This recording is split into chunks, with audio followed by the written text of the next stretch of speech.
Dengue को manage करने का और कंट्रोल करने की सादत दी। सादत का लफ्ज़ मैं इसलिए यूज़ कर रहा हूँ कि खुदा न खासा जब एक मासूम शख्स फौत हो जाता है तो ज़ाहिर है कि उसके घर पे उसका एक इम्पैक्ट आता है।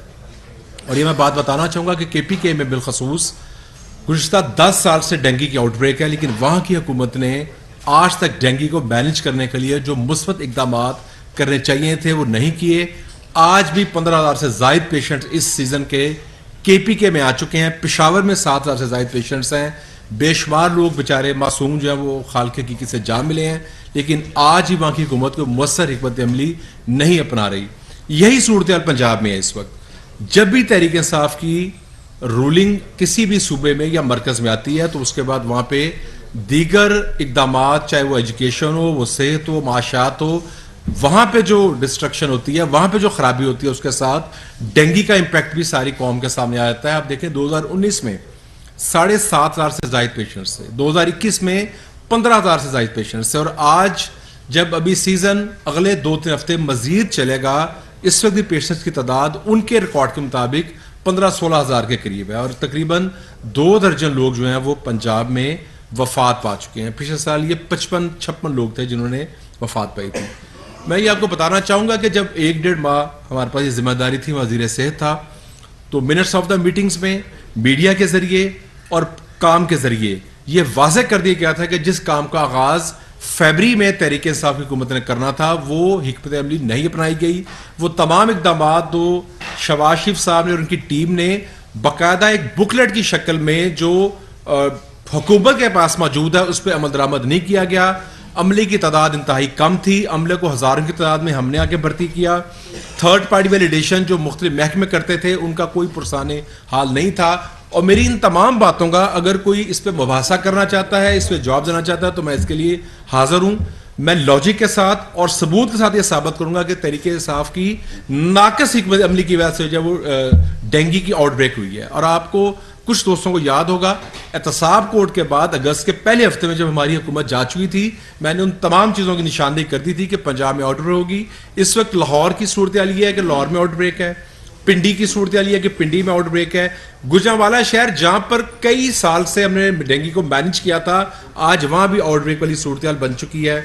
मुल्तान में पेशेंट्स की बहुत बड़ी तादाद आ रही है, गो के पेशेंट इस्लामाबाद में भी हैं, KPK में पेशावर, चारसदा, बटग्राम, इन तमाम अतराफ में पेशेंट्स फैल चुके हैं। बलूचिस्तान में गवादर, केच, इन इलाकों में पेशेंट्स हैं। कराची में, सिंध में जो कराची उसका बड़ा शहर है, वहां पे पेशेंट्स मौजूद हैं। तो जरूरत इस अमर की है कि सूबे जो हैं वो ज़ाहिर है मुअस्सर हिकमत अमली अपनाएं। वो तमाम SOPs जो शहबाज साहब के दौर में बने थे उनको अपनाया जाए ताकि लोगों की जिंदगी बढ़ सके। और जब बीमारों की बहुत बड़ी तादाद अस्पतालों में आती है तो दीगर एलिमेंट्स कंप्रोमाइज होती हैं। आप जब वार्ड्स आपके भरने शुरू होते हैं तो आपने किसी ना किसी पेशेंट्स को फिर रिफ्यूजल करना है। तो एक डिजास्टर वाली सिचुएशन है पंजाब में। और अगर आप देखें इस वक्त भी इमरान खान साहब सारी पंजाब कैबिनेट को लेकर एक रॉन्ग मार्च और एक जुज़वक्ती मार्च किए हैं जिसका कोई मकसद नहीं है। 2014 में भी जो धरना दिया गया था, आप देखें चाइनीज प्रेसिडेंट ने पाकिस्तान आना था, पाकिस्तान से मुआहदे करने थे, एक फाइनेंशियल क्राइसिस था। आज भी जब कल शहबाज साहब चाइना गए और वहां पे आज गालबन शहबाज साहब इंशाल्लाह प्रेस कॉन्फ्रेंस में वहां के जो भी कामयाबी वो बताएंगे। दोबारा मार्च के जरिए मुल्क को डिस्ट्रैक्ट किया जा रहा है, माशियात को खराब किया जा रहा है। और इस पे कि डेंगू इस वक्त पूरे पंजाब में, KPK में और दीगर सूबों में है, तवज्जो डेंगू पर दी जाए, तवज्जो जो है वो रॉन्ग मार्च पे है, तनकीद पे है, झूठे इल्जामात पे है। बिस्मिल्लाहिर्रहमानिर्रहीम। जिस तरह ख्वाजा सलमान रफीक साहब ने कहा, इमरान खान और उसकी जमात का एक ही हमेशा मतमाए नज़र रहा है और वो इक़्तिदार है। इन्होंने पाकिस्तान में सैलाब की तबाहकारियाँ हुई, ये कहीं नज़र नहीं आए।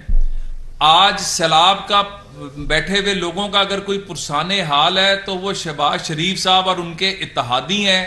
आज एपिडेमिक इख्तियार कर चुका है डेंगू, और इसके ऊपर हुकूमत पंजाब से लेके KPK की हुकूमत के अंदर एक बेहिसी नजर आती है।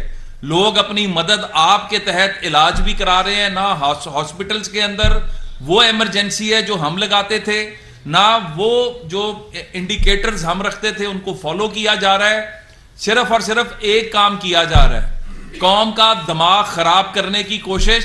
और वो किस लिए? इमरान खान के पिछले 4.25 साल के इक्तदार में कोई एक हॉस्पिटल बना दें, बता दें जो बनाओ, कोई एक ऐसी मैयर बता दें जिसके ऊपर कहा जाए कि इन्होंने 4.25 साल के अंदर मईशत का बेड़ा गर्क किया, IMF के पास अमलन पाकिस्तान को गुलाम रखवाया, आपको लेजिस्लेशन करके स्टेट बैंक को IMF के मातहत कर दिया, आपने अपनी जो सुप्रीमेसी है उसको कंप्रोमाइज किया, और इसके अलावा करप्शन के नए बाब गर्म किए। हमेशा बंदों की करप्शन तो सुनने में आती थी, पिंकी पीरनी और फरा गोगी जैसे करैक्टर सामने आए, और जिनकी करप्शन जो है वो अब जब उनकी तहकीक और तफ्तीश शुरू की गई, एंटी करप्शन का सरबराह चेंज करके फौरी तौर पर क्लीन चिट दिलवाई गई। ये दो पाकिस्तान नहीं, एक पाकिस्तान की बात करने वाला इमरान खान आज सबके सामने उसका असल और मकरू चेहरा आ चुका हुआ है। वो सिर्फ और सिर्फ इक्तदार चाहता है। और याद करें, तारीख के झरोकों को उठाकर देखें कि जब 2014 में भी चाइना का प्रेसिडेंट पाकिस्तान का दौरा कर रहे थे और CPEC साइन होना था, 1 साल लेट कराया गया। और आज भी देखें कि जब सऊदी अरब $12 बिलियन की पाकिस्तान में इन्वेस्टमेंट कर रहा है, इमरान के दौर में 1 रुपए की, डॉलर तो दूर की बात है, फॉरेन इन्वेस्टमेंट नहीं आई थी। और जो फॉरेन इन्वेस्टमेंट पाकिस्तान आई थी उसका भी बेड़ा गर्क कर दिया गया था। उन इन्वेस्टर्स को पाकिस्तान से दौड़ने पर मजबूर कर दिया गया था।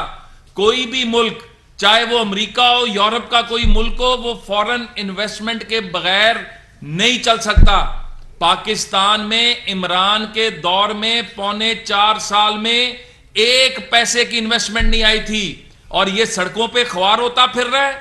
और शहबाज शरीफ साहब यूनाइटेड नेशंस में तारीखी खिताब करके आए, सिर्फ पाकिस्तान की नहीं, उम्मत मुस्लिमा की नुमाइंदगी करके आए, इस्लामोफोबिया के ऊपर एक जानदार स्टैंड लेकर आए, कश्मीर के ऊपर भारत का चेहरा दुनिया को दिखाकर आए। उसके बाद किंगडम ऑफ सऊदी अरेबिया, जो पाकिस्तान से नाराज थे इन खान साहब की हरकतों की वजह से, जो घड़ियां बेच दी, जो अभी तो बड़ा कुछ निकल कर आना है, अभी तो हीरों के हार आने हैं, अभी तो अंगूठियां आनी है, अभी तो पता नहीं क्या कुछ आना है। और ये एक ऐसा शख्स है जिसने अपनी जाती लालच के लिए सऊदी अरब से पाकिस्तान के ताल्लुकात को खराब किया। यह शहबाज शरीफ साहब की दिन रात की मेहनत है कि सऊदी अरब ने पाकिस्तान से दोबारा हाथ